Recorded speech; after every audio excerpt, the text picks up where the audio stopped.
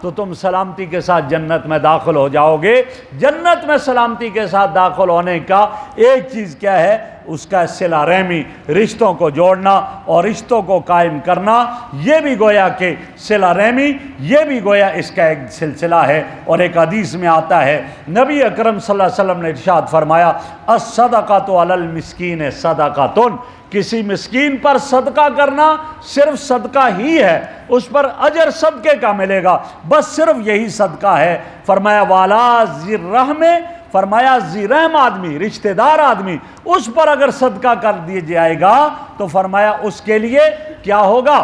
فرمایا اس کے لیے 2 صدقہ ہوں گے، اس کو 2 صدقوں کا اجر مل جائے گا، صرف ایک کا نہیں ہوگا، ایک صدقہ کا اجر ملے گا اور دوسرا صلہ رحمی کا اجر ملے گا۔ یہ 2 اجر ملیں گے کب؟ جو آدمی گویا اپنے ذی رحم محرم رشتہ دار کو صدقہ دیتا ہے۔ اور ایک حدیث میں فرمایا لا تنزل الرحمۃ علی قوم فی قاطع رحم، فرمایا وہ قوم جس میں رشتے توڑنے والا، قطع تعلق ہی کرنے والا ہوگا، اللہ کی رحمت کا اس پر نزول نہیں ہوتا۔ تو یہاں فرمایا کہ تم ان رشتوں کے حوالے سے بھی اللہ سے ڈرو، قطع تعلق ہی نہ کرو، رشتوں کو توڑو نہیں بلکہ رشتوں کو جوڑو۔ ان اللہ کان علیکم رقیبا، فرمایا جو کچھ تم اعمال کر رہے ہو یہ تمہیں ذہن میں آنا چاہیے کہ اللہ رب العزت تمہارے اعمال کو دیکھ رہا ہے، وہ نگران ہے، وہ نگہبان ہے۔ جب وہ نگہبان اور نگران ہے تو وہ اس کا بدلہ تمہیں دے گا۔ اللہ رب العزت جو کچھ میں نے عرض کیا ہمیں عمل کی توفیق عطا فرمائے۔